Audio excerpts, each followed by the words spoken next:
Bon, je lance le direct, hein. Moi-même, de fois, j'ai envie d'écrire, bah, je mets seulement Amen, je mets seulement parce que je ne peux pas parler, je ne peux pas écrire. Bienvenue, Il n'y a que bienvenue. toi qui peux. Bonjour, bonsoir. Suivant le créneau horaire que vous allez me suivre, bienvenue à ce deuxième jour de jeûne et prière. Jeûne et prière pour le mois d'août, pour consacrer notre mois d'août, pour Enregistrement. remettre à Dieu notre dîme, la dîme du temps. Voilà.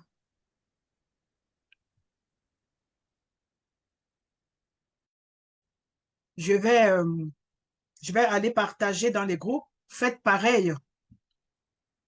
Celles qui sont connectées.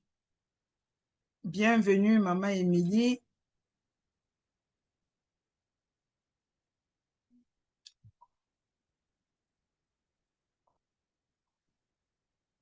Bonjour.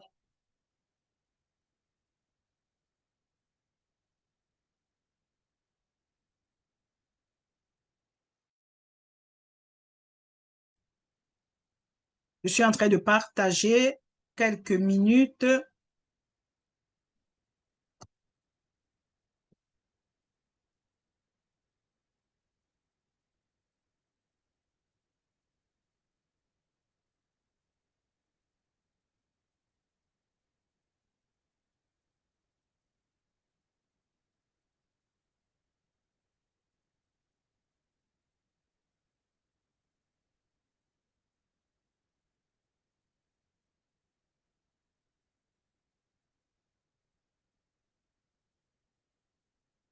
Je vais utiliser.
Voilà. Je reviens. J'ai fini de partager. Faites pareil. Bienvenue encore à toutes celles qui me rejoignent, qui nous rejoignent. Bienvenue à toi, Maman Émilie. Nous sommes en direct également sur Facebook. Vous pouvez nous regarder encore et regarder même encore l'enseignement d'hier. Nous sommes au deuxième jour de jeûne que nous avons institué, que j'ai institué pour le mois d'août, donc pour consacrer notre temps au Seigneur. Donc nous avons 7 jours de jeûne et un jour bonus pour symboliser le mois d'août qui est le 8e mois de l'année. Le 8e mois de l'année. Donc hier, je vais remettre d'abord ce moment au Seigneur. Père éternel, mon Dieu, je te dis merci. Merci pour cette journée. Merci pour, pour tout ce que tu as accompli dans la vie de tes enfants. Merci pour ce merveilleux journée de jeûne que j'ai passé. Ces 2 jours de jeûne sont vraiment extraordinaires, extraordinaires. Vraiment, je pensais que je ne pouvais pas moi-même les supporter. Quand le Seigneur me l'a institué, j'ai dit waouh.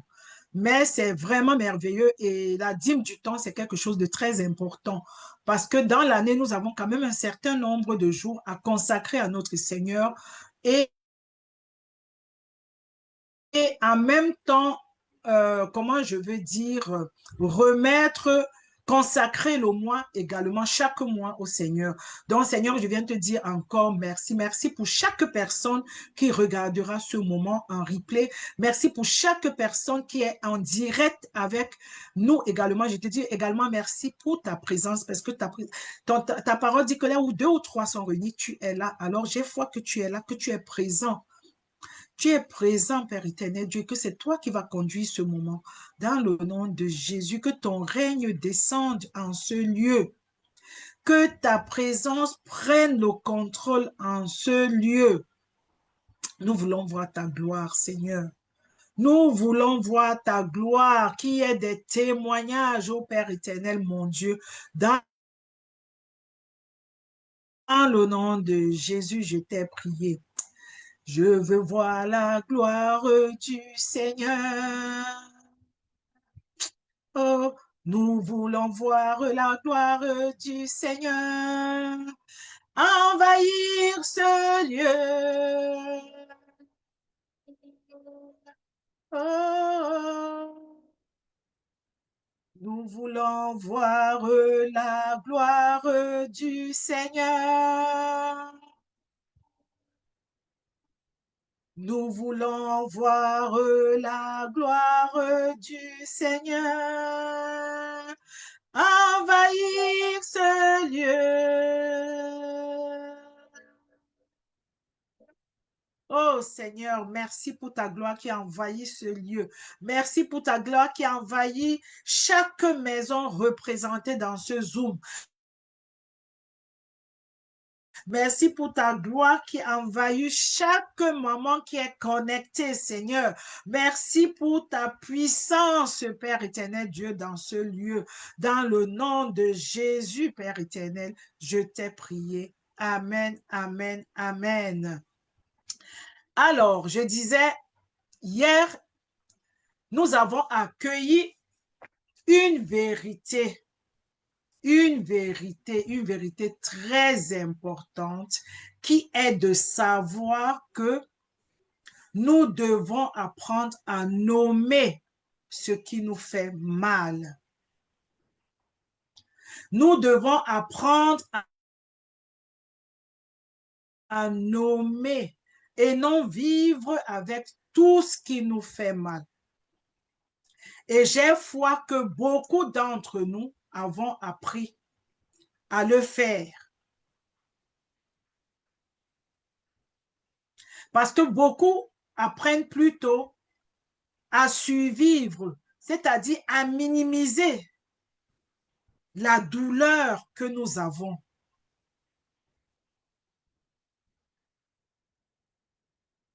Donc, hier, dans l'enseignement que nous avons appris, c'est de mettre les mots, nommer les douleurs que nous subissons. Pour que nous ne devons pas juste apprendre à être confortables dans la situation dans laquelle nous sommes en train de vivre, dans la misère que nous sommes en train de traverser. Mais nous devons distinguer, apprendre à distinguer et à mettre des mots sur ce qui nous fait mal. Donc aujourd'hui, nous irons plus loin. J'ai mis les passages à lire avant dans le groupe. Voilà, j'espère que toutes les mamans ont quand même eu le temps de lire les passages. Moi, je vais prendre ma Bible pour le psaume 34 que je vais lire. Le premier verset, le psaume 34, verset 19, qui nous dit: L'Éternel est près de ceux qui ont le cœur brisé et il sauve ceux qui ont l'esprit dans l'abattement. Est-ce que vous savez par qui ce psaume a été écrit?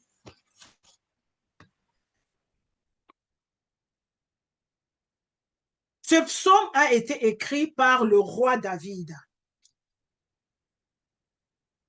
Le roi David. C'est lui qui a écrit ce psaume.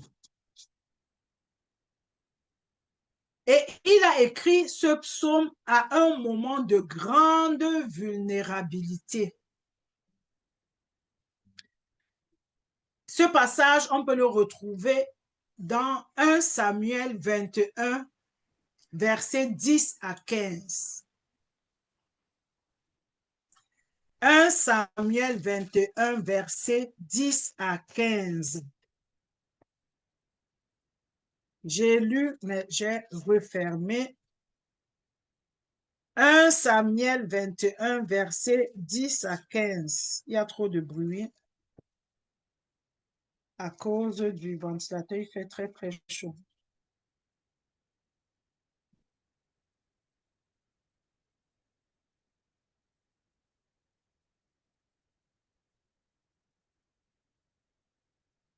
Un Samuel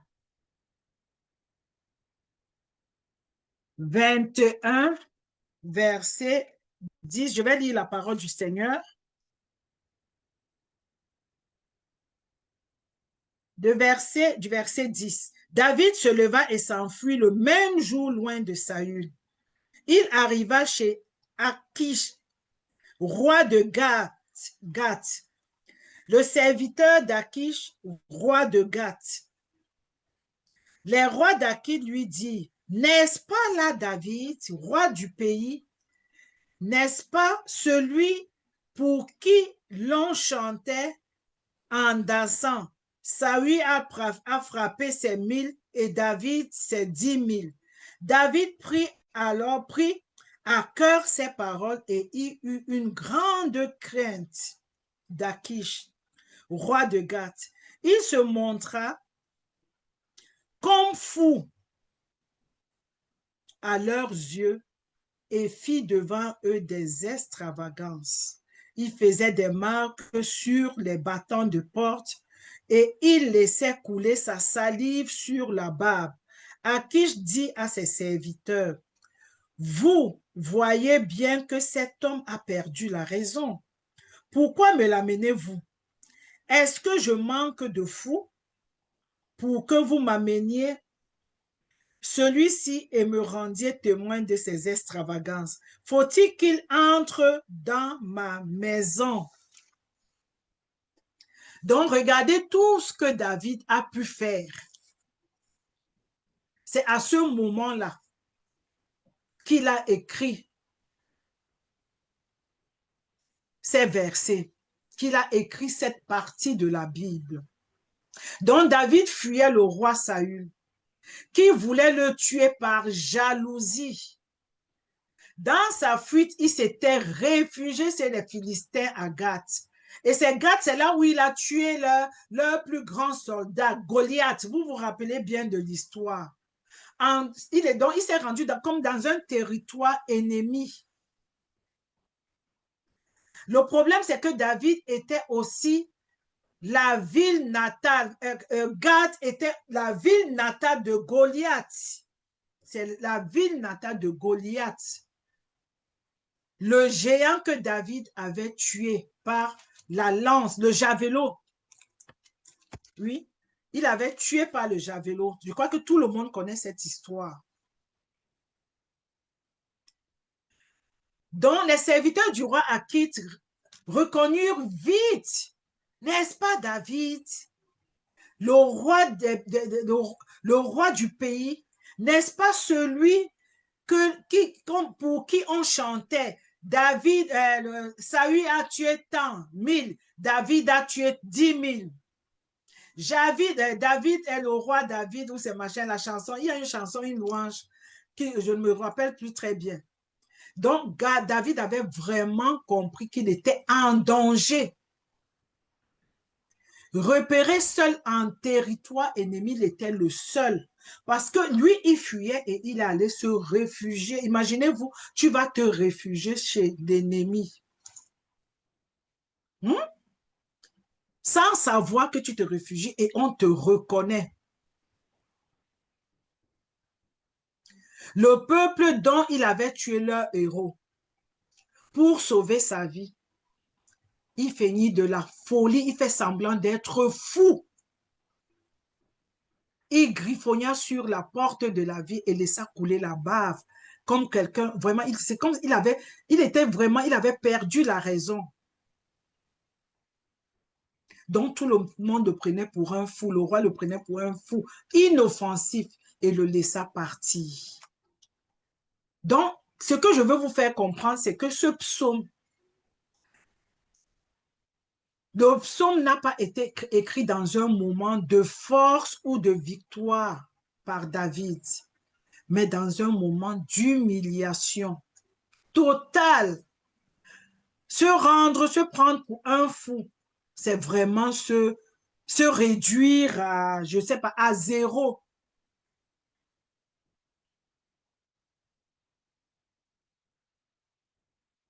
Se rabaisser. Il avait joué un rôle très dégradant. Très, très dégradant. Vraiment. Donc, juste pour rester en vie. Et il sauve ceux qui ont l'esprit dans l'abattement. Donc, vraiment, David, pour rester en vie et être sauvé, il a pris la place d'un fou. Il s'est déguisé en fou. Il s'est rabaissé au plus bas niveau. Donc, c'est après cela que David écrit: L'Éternel est près de ceux qui ont le cœur brisé et il sauve ceux qui ont l'esprit dans l'abattement.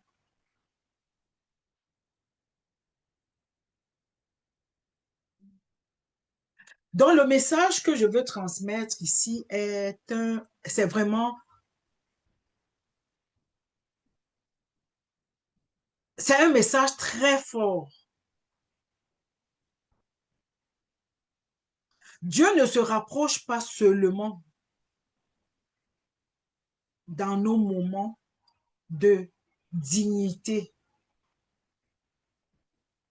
mais aussi dans ceux où l'on a dû se rendre tout petit,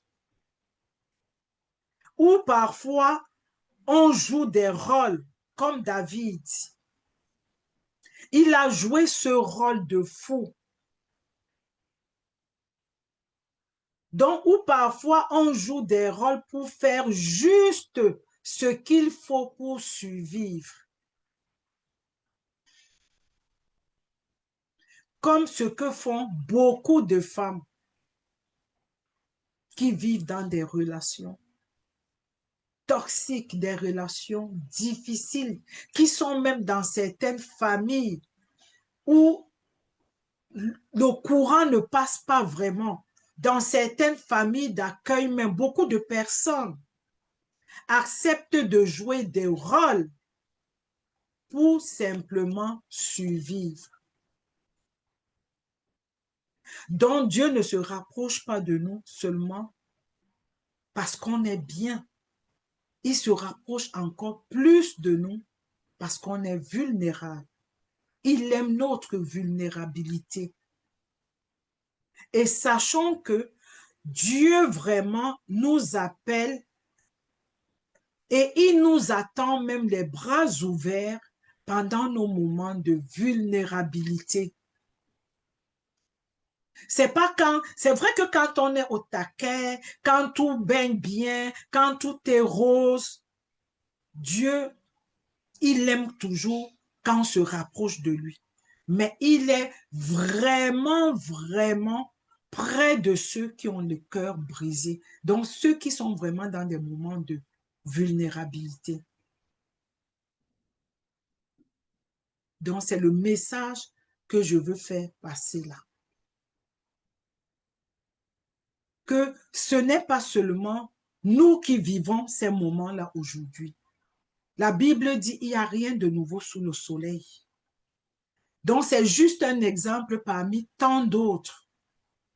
Si on regarde la Bible, on peut encore trouver beaucoup d'exemples où Dieu était avec des personnes pendant qu'ils étaient faibles, où ils avaient joué des rôles,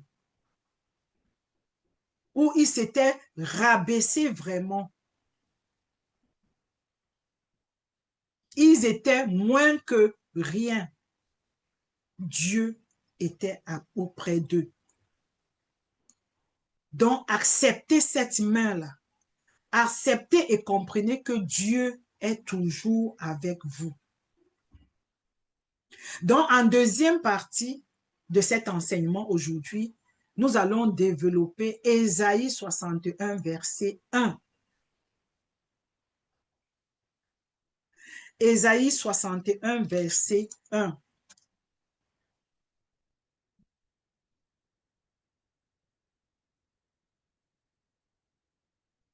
Je n'ai pas apprêté les lectures.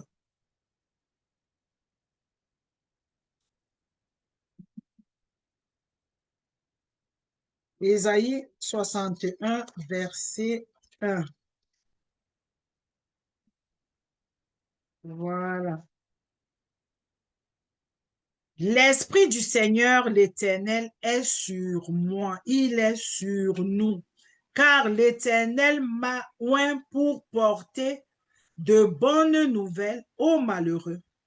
Il m'a envoyé pour guérir ceux qui ont le cœur brisé, pour proclamer aux captifs la liberté et aux prisonniers la délivrance.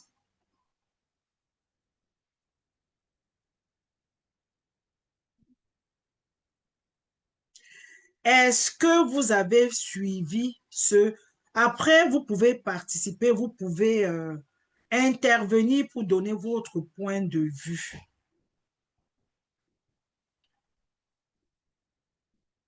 Donc ici, Dieu nous donne une mission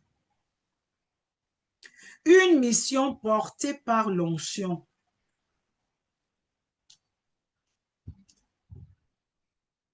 L'Esprit du Seigneur, l'Éternel est sur moi, c'est-à-dire l'onction de Dieu. Car l'Éternel m'a oint pour porter de bonnes nouvelles. Il t'a oint d'huile. Il m'a oint pour porter de bonnes nouvelles aux malheureux. Il m'a envoyé pour guérir ceux qui ont le cœur brisé, pour proclamer aux captifs la liberté. Aujourd'hui, ce message s'adresse à nous. Mais avant que nous soyons même là, dans ce monde aujourd'hui, Jésus lui-même, au début de son ministère, lit ce passage dans la synagogue de Nazareth et déclare: aujourd'hui, cette parole est accomplie. Il a déclaré cette parole dans la synagogue et aujourd'hui, cette parole est accomplie. Cette mission n'est donc pas seulement une promesse ancienne. Donc, ce n'est pas quelque chose d'abstrait.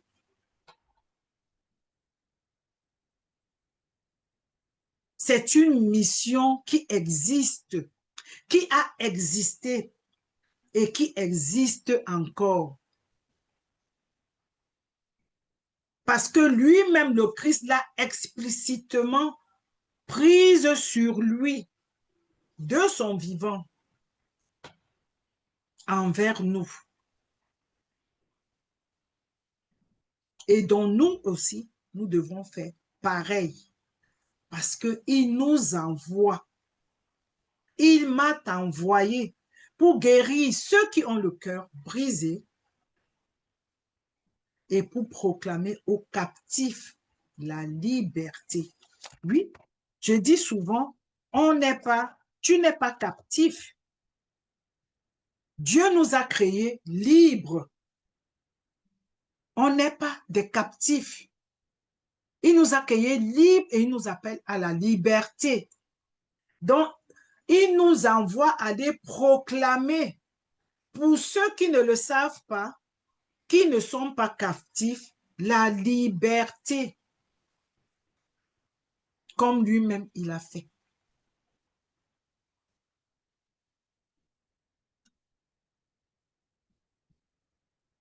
Donc là,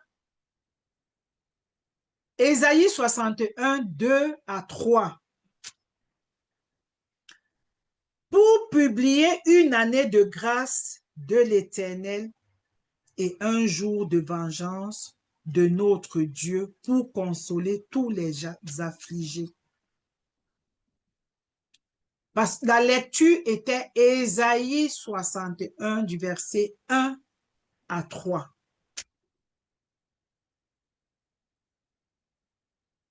Donc là, nous voyons qu'il y a eu un échange.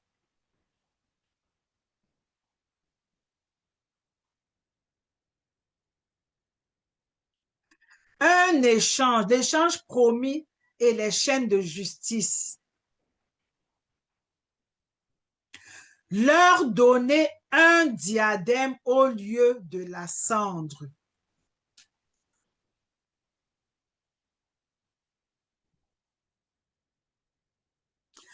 Une année de grâce et de l'Éternel, un jour de vengeance de notre Dieu pour consoler tous les affligés, pour accorder aux affligés de Sion et pour leur donner un diadème au lieu de la cendre, une huile de joie au lieu du deuil, un vêtement de louange, comme je suis là, au lieu d'un esprit abattu, un vêtement afin qu'on les appelle les térébintes de la justice, une plantation de l'Éternel pour servir sa gloire. Je relis encore.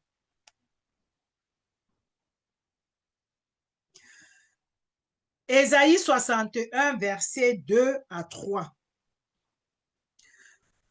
Pour publier une année de grâce de l'Éternel et un jour de vengeance de notre Dieu, pour consoler tous les affligés, pour accorder aux affligés de Sion, pour leur donner un diadème au lieu de la cendre, une huile de joie au lieu du deuil, un vêtement de louange au lieu d'un esprit abattu. Et enfin, afin qu'on les appelle les térébintes de la justice, une plantation de l'Éternel pour servir à sa gloire. Pour servir à sa gloire.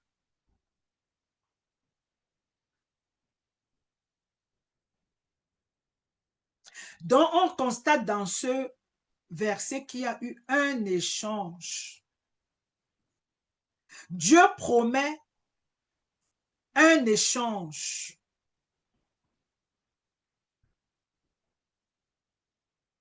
Et les chaînes de justice. Un échange, pas un effacement. Dieu ne dit pas que nous devons nous effacer. Il te dit que au lieu de ça, tu dois avoir ça. Au lieu de ceci, tu dois être ainsi. Au lieu de cela, tu dois être comme ça.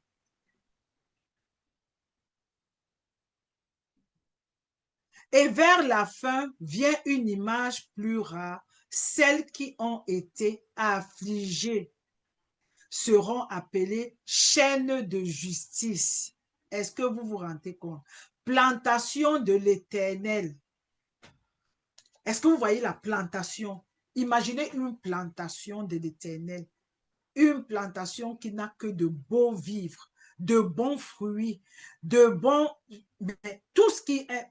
Plantation de l'Éternel ne peut que produire ce qui est bien. C'est ce qui est réservé aux affligés. pour servir à sa gloire. Waouh!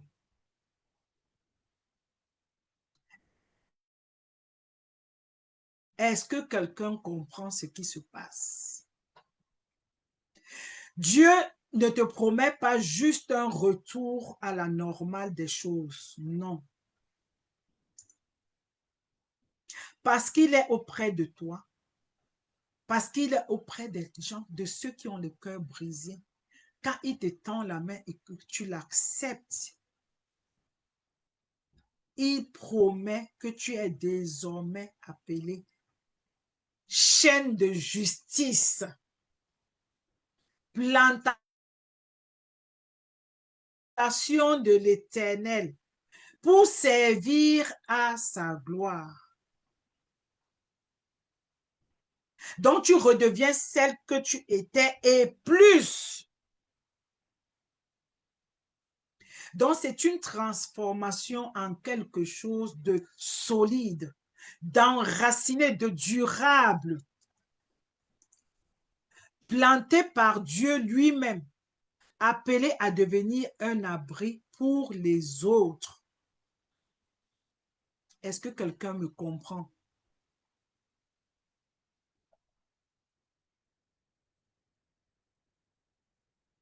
Est-ce que quelqu'un comprend ce qui se passe? Dans cet échange que le Seigneur te promet, c'est une croissance. Comme dit Jésus croissait en stature, en sagesse et en grâce. C'est une croissance en chaîne solide.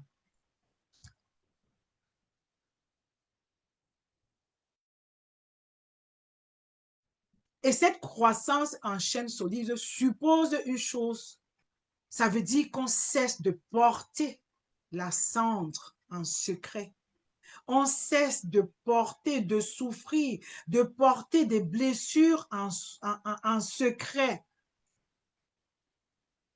Donc, ce que je veux que tu comprennes, c'est que ce soir, il s'agit simplement de nommer sans honte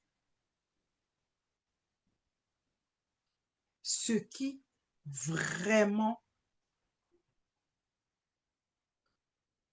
te dérange au plus profond de toi. Ce qui te fait mal, ce qui te ronge. Ce soir, quand tu vas t'asseoir avant de te coucher, il faudra que tu nommes ces choses. Pendant que je suis même en train de parler, il faut que tu penses à l'état dans lequel ce que tu es en train de vivre. Parce que nommer ce que tu vas faire, c'est ouvrir la porte à l'échange que Dieu te propose et aux chaînes qu'il veut faire grandir en toi.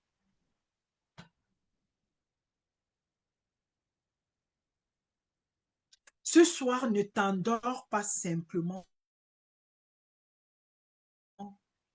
comme d'habitude. Tu as passé un jour de jeûne. Ce soir, essaye de te remémorer, de penser à la vie, la vie à laquelle tu es en train de vivre, la vie que tu es en train de vivre. Est-ce que c'est ce que Dieu veut de toi? Est-ce que c'est cette vie à laquelle Dieu t'appelle que tu es en train de vivre? Est-ce que tu es en train de vivre la vie Zoé, pas la vie comme le monde le donne, mais comme Dieu voudrait que tu l'aies?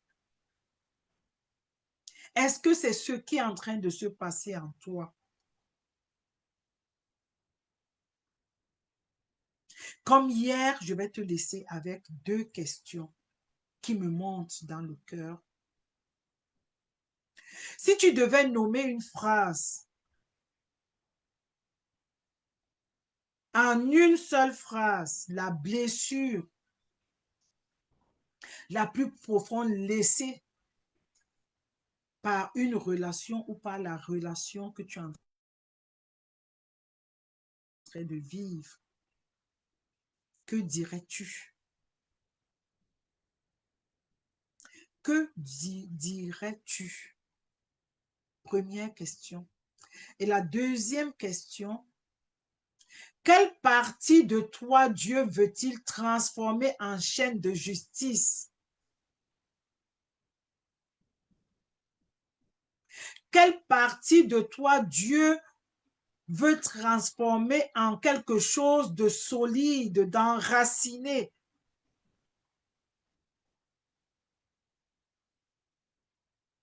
En quelque chose capable un jour d'abriter d'autres personnes autour de toi.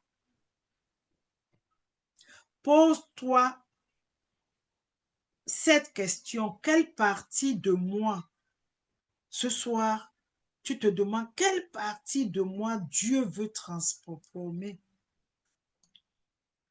en quelque chose de durable, en quelque chose d'enraciné, en quelque chose qui peut abriter d'autres personnes.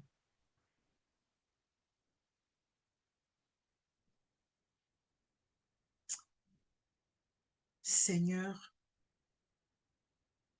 je viens te remettre ce moment. Je viens te remettre tout ce qui a été dit.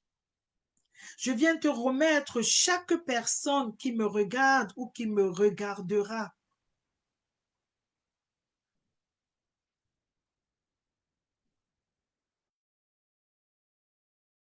Afin que chaque le travail que toi tu as commencé, parce que ce n'est pas en vain, Père éternel Dieu, que certaines personnes ont choisi ce moment.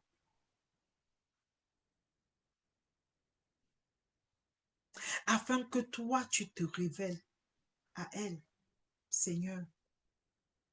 Que tu prennes tout le contrôle à partir de maintenant, Père éternel. Car nous mettons toute notre confiance en toi. Nous ne regardons qu'à toi. Nous ne nous attendons qu'à toi. Nous ne nous attendons à personne d'autre qu'à toi seul. Car tu es notre rocher. Tu es notre bouclier. Tu es la seule personne sur qui on peut s'appuyer. Je te dis encore merci pour ce moment. Merci Seigneur Dieu pour ce que tu as pourvu encore aujourd'hui. Dans le nom de Jésus, je t'ai ainsi prié. Nous allons passer aux proclamations. Vous allez répéter après moi. Aujourd'hui, nous avons 2 proclamations.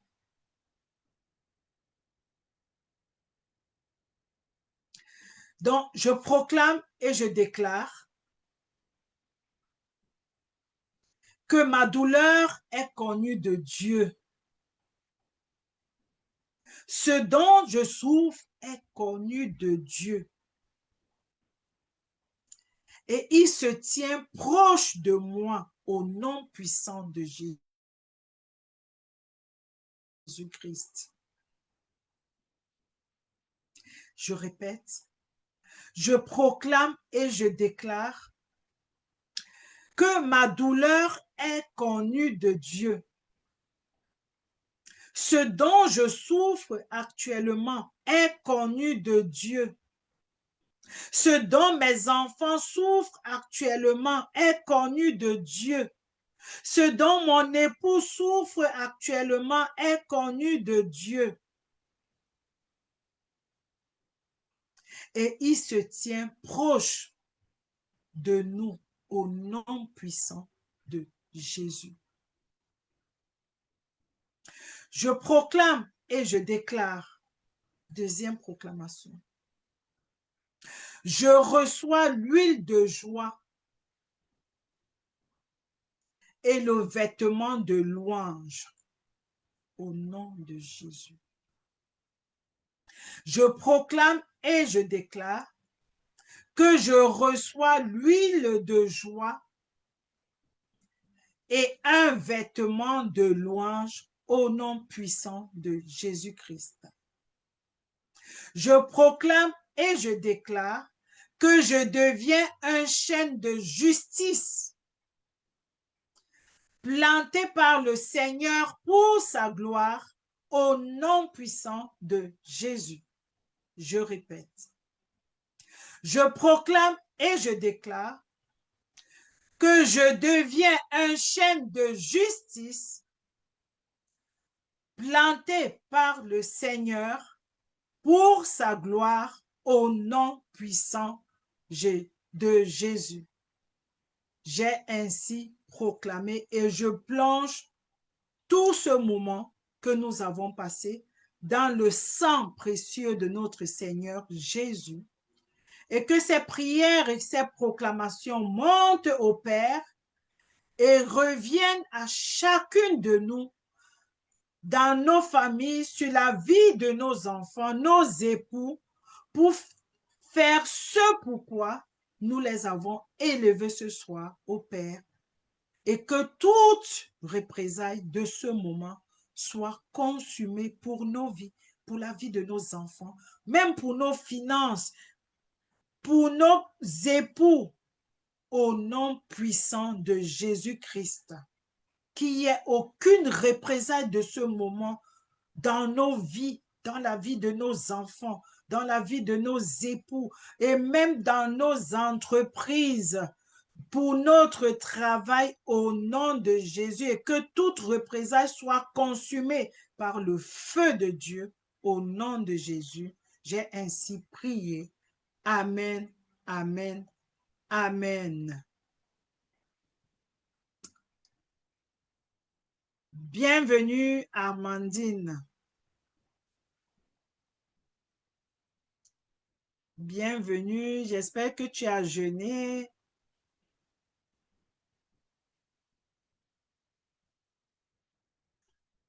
Nous avons terminé et je vais arrêter la diffusion.